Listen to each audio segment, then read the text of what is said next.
उन्हाळा सुरू होताच प्रत्येक स्त्रीची अगदी धावपळ सुरू होते, ते म्हणजे वाळवणाचे पदार्थ बनवण्यासाठी. कुठलाही वाळवणाचा पदार्थ करायला घेतलं म्हणजे त्याची अगदी भरपूर असेला आपल्याला पूर्वतयारीही करावी लागते. पण आज मी तुमच्याकरिता अगदी खास असा एक तांदूळाच्या पापडचा प्रकार घेऊन आले. अजिबात आपल्याला त्याची पूर्वतयारी करावी लागणार नाही आणि बनवायला अगदी साधा सोपा, अगदी कोणीही अगदी सहज असा तयार करून घेऊ शकेल, अगदी सोपा असा पापडाची रेसिपी घेऊन आली. तर तुम्ही बघितलंच असेल, अगदी छान पानेदार असे आपले पापड हे तयार झाले. जेवढे दिसायला सुंदर दिसत आहेत तेवढेच चविष्ट, मऊ, तोंडात टाकतात विरघळणार असा आपला पापड हा तयार होतो. चला आपण लगेचच रेसिपीला सुरुवात करूया. सर्वप्रथम आपण पीठ कसं तयार करून घ्यायचं तांदूळांचं ते बघणार आहोत. सर्वात आधी मी एका बाउलमध्ये बरोबर 2.5 कप इथे मी रेशनचा तांदूळ घेतला आहे. कुठल्याही प्रकारचा आपण तांदूळाचा वापर केला तरी काही हरकत नाही.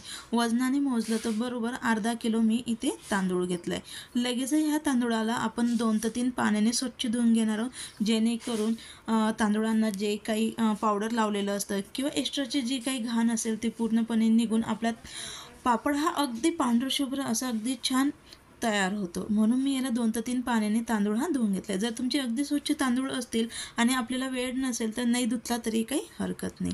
तर लगेच मी तो धुतलेला तांदूळ एका चाळणीमध्ये काढून त्याच्यातलं संपूर्ण पाणी हे निथळून घेतले. पाणी हे निथळल्यानंतर लगेच हा तांदूळ आपण लगेचच फॅनखाली याला सुकवून घेणार आहोत. हा तांदूळ फक्त फॅनखाली सुकवून घ्या, उन्हामध्ये सुकवून घेऊ नका. तर लगेच मी एक कॉटनचं कापड टाकले. त्यात कॉटनच्या कापडावरती संपूर्ण तांदूळ हा आपण अगदी छान पसरून याला 3 ते 4 तास आपण सुकवून घेणार आहोत. जास्ती वेळ सुकवून घेतला तरी काही हरकत नाही, फक्त याला फॅनखाली सुकवून घ्या. अगदी लवकर लगेच हा तांदूळ सुकवून नेतो. मी अगदी बारीक असं याला पसरून घेतलं आहे, जेणेकरून हा तांदूळ अगदी लवकर सुकून निघेल. आता आपला हा तांदूळ सुकवल्यानंतर लगेच गिरणीवरती जाऊन नेहमी आपण पीठ जसं दळून घेतो तसं आपण याचं पीठ हे तयार करून घ्यायचं. तर तुम्ही बघू शकाल मी संपूर्ण पीठ एका भांड्यामध्ये काढून घेतले. अगदी छान असं मी बारीक, जेवढं शक्य तेवढं बारीक आपण याला दळून आणायचं. तर लगेच आपण एका भांड्यामध्ये मी हे पीठ आता काढून घेते. ज्या भांड्यामध्ये आपण पीठ घेतलं होतं त्याच भांड्याने लयच पाणी देखील आपण मोजून घेणार आहोत. म्हणून मी त्या भांड्याने एका भांड्याने आपण ते पीठ असं मोजून घ्यायचं. लगेच याच्यामध्ये मी 1 चमचा ओवा, अर्धा चमचा जिरं मी याच्यासाठी कमी वापरते. ज्यावेळेस आपण पापड लाटतो त्यावेळेस ते फाटतात, म्हणून जिरेचं प्रमाण मी इथं कमी ठेवलं आहे. लगेच याच्यामध्ये मी 1 चमचा तीळ घातली. तीळ जर तुम्हाला जास्त आवडत असेल तर जास्त घातलं तरी काही हरकत नाही. त्याला व्यवस्थित आपण मिक्स करून घेतले. ज्या भांड्याने आपण पीठ मोजून घेतलं तेच भांडंभर आपण लगेचच पाणी हे घेतले. लगेचच त्याच्यामध्ये 1 चमचा आपला पापड खार घेतला आहे. लगेच 1 चमचा मी याच्यात मीठ हे घेतले. अगदी बरोबर असं हे अर्धा किलो पिठासाठी परफेक्ट असं हे माप आहे. जर तुम्हाला अर्धा किलो असं माप कळत नसेल तर डायरेक्टली आपण अशा भांड्याने मोजून घेतलं आणि त्यानुसार घातलं तरी काही हरकत नाही.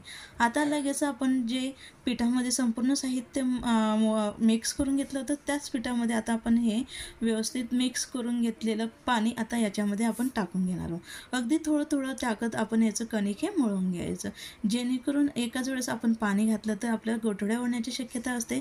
म्हणून अगदी थोडं थोडं पाणी घालत आपण हाताच्या सहाय्याने अगदी छान पीठ हे व्यवस्थित मिक्स करून घ्यायचं. तर अशा पद्धतीने आपण अगदी छान पिठाचं बॅटर हे तयार करून घेते. तुम्हाला आता जरा ते जास्ती सैलसर म्हणजे पीठ हे अगदी पातळ वाटत असेल, पण अजिबात पाणी हे आपल्याला जास्ती झालेलं नाही पिठाला. अगदी परफेक्ट असं आपलं पिठासाठी लागणारं पाणी आपण घेतलं आहे. अगदी छान असे हे पापड तयार होतात. तर अगदी परफेक्ट मी हे पीठ व्यवस्थित मळून घेतलं आहे, मिक्स करून घेतले पाण्यामध्ये. आपलं अगदी छान पिठाचं आता बॅटर हे अगदी छान असं तयार झालं आहे. आज आपण अगदी कमी वेळेत कमी साहित्यात झटपट पद्धतीने आणि अगदी छान सोप्या पद्धतीने आज आपण पापडची रेसिपीही बघणार आहोत. आता आपलं हे बॅटर तयार झाले. त्यानंतर लगेच मी साईडला 2 भांडे हे घेतले. आता हे बॅटर आपण ह्या भांड्यांमध्ये ओतून घेणार. आता मी ह्या डब्यांना अजिबात तेल वगैरे लावलेलं नाही, बिना तेलाच्या डब्यांमध्येच आपण आता हे टाकून घेणार आहोत. तर दोघ्या भांड्यांमध्ये मी अर्धा असं बॅटर हे टाकून घेतलं आहे. अगदी फुल असं भरून घेऊ नका. ज्यावेळेस आपलं पीठ हे शिजेल त्यावेळेस थोडं ते जास्ती होतं, म्हणून आपल्या डब्यामध्ये व्यवस्थित ते बसतं.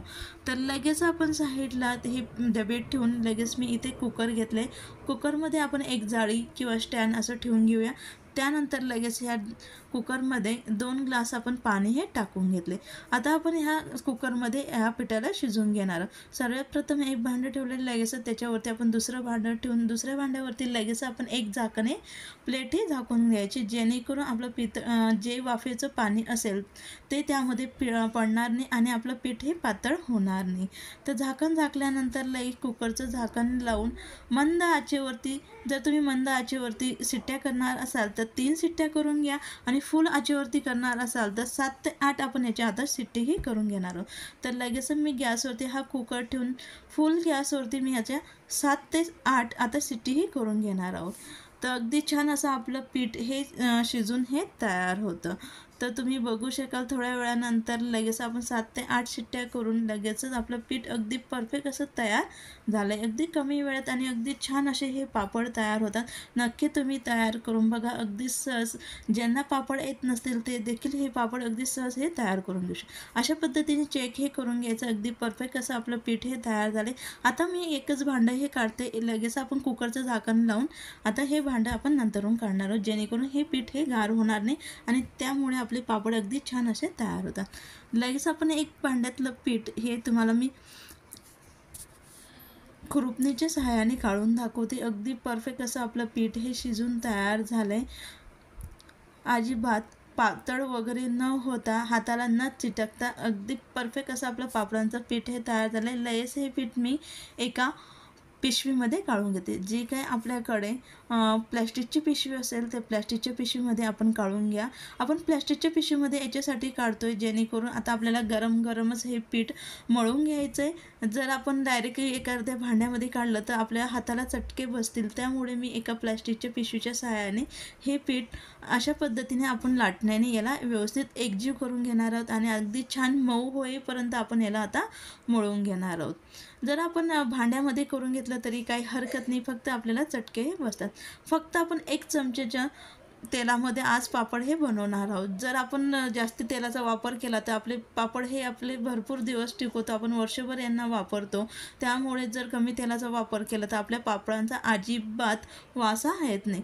तर अशा पद्धतीने मी अगदी छान मऊसूत अशी कणिक ही मळून घेतली. त्याच्यातला अर्धा गोळा आपण घेतला आहे आणि अर्धा गोळा आपण त्यातच ठेवला आहे, जेणेकरून आपलं ते पीठ गार होणार नाही. लगेच याची मी सिलेंडर आकाराचा गोळा तयार करून घेतला आहे. आपल्याला कितपत पापड हा मोठा हवा आहे त्यानुसार आपण याची लाटीही तयार करून घ्यायची. मी मध्यम आकाराचा पापड हा तयार करून घेते. त्यानंतर तो गोळा घेऊन लगेच आपण एका प्लॅस्टिकच्या पिशवीवरती आपण पापड हा लाटून घेणार आहोत. प्लॅस्टिकच्या पिशवीवरती आपण याकरिता लाटून घेणार आहोत. ज्यावेळेस आपण पापड हा तयार करून घेऊ, अजिबात आपल्या लाटण्याला आणि आपल्या पाट्याला ते चिपकणार नाही आणि लवकर आपले पापड हे तयार होते. जर तुमच्याकडे पापड बनवण्याचं मशीन असेल त्याच्यावरती करून घेतलं तरी काही हरकत नाही. पिशवीला मी अगदी हलकंसं असं तेल लावून घेतले. लगेच आपण वरून देखील पापड एक पिशवी ही झाकून घेतली आणि लगेच आपण पापड हा लाटून घेतला. तर बघू शकाल अगदी सहज, अगदी परफेक्ट असा आपला पापड हा तयार झाला आहे. जर तुम्हाला गॅसवरती भाजून घेण्यासाठी पापड तयार करत असाल तर हलकासा त्याला जाडसर ठेवा. फक्त तळून घेण्यासाठी वापरण्यासाठी आपण पापड हा तयार करत असाल तर अगदी बारीक असा अगदी छान पापड हा तयार करून घ्या.